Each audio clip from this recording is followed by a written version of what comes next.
Sada Abe adalah anak bungsu seorang pembuat keset yang kaya di Kanda. Akan tetapi, dia adalah seorang remaja yang sulit diatur dan tidak pedulian. Pada saat ia berumur 18 tahun, orang tuanya menjualnya ke sebuah rumah bordil di Yokohama sebagai seorang geisha, wanita penghibur. Sampai umur 20-an, dia bekerja dalam bisnis seks. Hingga akhirnya dia hijrah ke Tokyo sebagai wanita simpanan seorang pria paruh baya yang kaya. Saat itulah mungkin karena bosan. Atau mungkin karena membutuhkan uang yang lebih banyak dia bekerja sebagai seorang pramusaji di restoran Ishida. Pada suatu sore, tanggal 20 Mei tahun 1936. Seorang inspektur polisi berjalan memasuki kamar sebuah penginapan di Tokyo. Untuk memeriksa identitas orang yang menginap. Dia tidak menduga akan menemukan Sada Abe, 31 tahun. Bahkan setelah dia memperkenalkan dirinya, polisi itu tidak percaya. Kemudian, dari korsetnya dia mengeluarkan sebuah bungkusan kertas, membukanya dan buktinya tidak salah lagi. Karena dalam bungkusan itu berisi potongan alat kelamin kekasihnya yang sudah meninggal, Kichizo Ishida. Tubuh telanjang Ishida, seorang pemilik restoran, ditemukan oleh petugas pembersih kamar 2 hari yang lalu. Di sebuah kamar hotel yang setara dengan hotel bintang 5. Ada ukiran di pahanya, juga ditulis dengan darah di spray, huruf-huruf yang berbunyi, Sada, Kichi Futari Kiri. Yang artinya Sada dan Kichi, kekasih yang tak terpisahkan selamanya. Kata Sada tertulis di lengan kirinya. Penis dan testisnya dipotong. Sada adalah pramusaji di restoran Ishida, tidak lama kemudian polisi menyebarkan surat perintah penangkapan untuknya dan menyebarkan fotonya ke pers. Yang memberitakan detail kejahatan yang dia lakukannya di halaman depan surat kabar. Ketika akhirnya dia ditahan, dia menulis 2 surat perpisahan, yang ternyata merupakan suatu pesan emosional yang panjang untuk kekasihnya, yang sudah tiada. Semua surat kabar menerbitkan edisi khusus mengenai kasus ini. Mendadak Sada menjadi kisah paling disorot di seluruh negeri.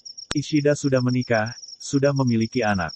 Tetapi dia adalah lelaki penakluk wanita. Tidak butuh lama berkenalan keduanya sudah membuat janji dengan sembunyi-sembunyi untuk melampiaskan nafsu cinta mereka, dengan gila-gilaan. Dimanapun mereka bisa. Sada adalah tipe wanita yang tidak bisa terpuaskan. Belakangan dokter mengatakan bahwa dia memiliki masalah medis. Tetapi Ishida mampu memenuhi segala keinginannya. Mereka mulai melampaui kebiasaan yang ada. Secara obsesif mereka mencari cara-cara baru untuk saling memuaskan. Sebagai contoh, Sada akan mencekik Ishida dengan ikat pinggang sampai dia pingsan. Sehingga suatu aliran darah yang baru akan mengalir ke penisnya, membuatnya membengkak. Dan menghasilkan orgasme yang dahsyat dan sebagainya, maaf disensor. Akhirnya, mereka melangkah terlalu jauh. Mungkin obat pereda rasa sakit yang diberikan Sada bagi Ishida yang mengeluh karena insomnia itu yang telah melemahkan pertahanannya. Akan tetapi menurut Sada, dalam interogasi dengan polisi, mengaku bahwa dia memang bermaksud membunuh Ishida.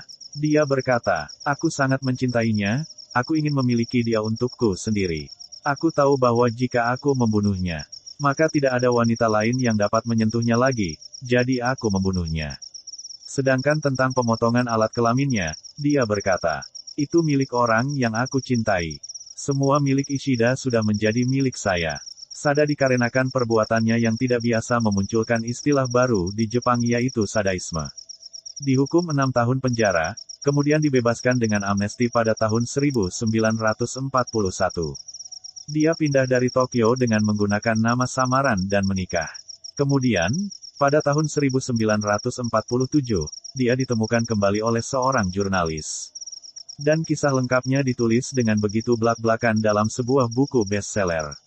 The Sex Confessions of Sada. Dalam suatu wawancara berikutnya dengan seorang penulis terkenal, Sada mengatakan bahwa hanya ada satu pria yang pernah dia cintai, yaitu Kichizo Ishida. Kemudian sang penulis menggambarkan apa yang telah Sada lakukan sebagai cinta yang total. Tindakannya memotong anggota tubuh Ishida sebagai tanda mata adalah aksi feminin yang paling ekstrim.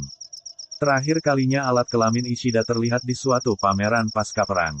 Di sebuah pusat perbelanjaan yang disponsori oleh Departemen Kesehatan dan Kesejahteraan. Sejak saat itu mulai diterbitkan biografi lengkap Sada. Juga beberapa film tentang skandal antara dia dan Ishida.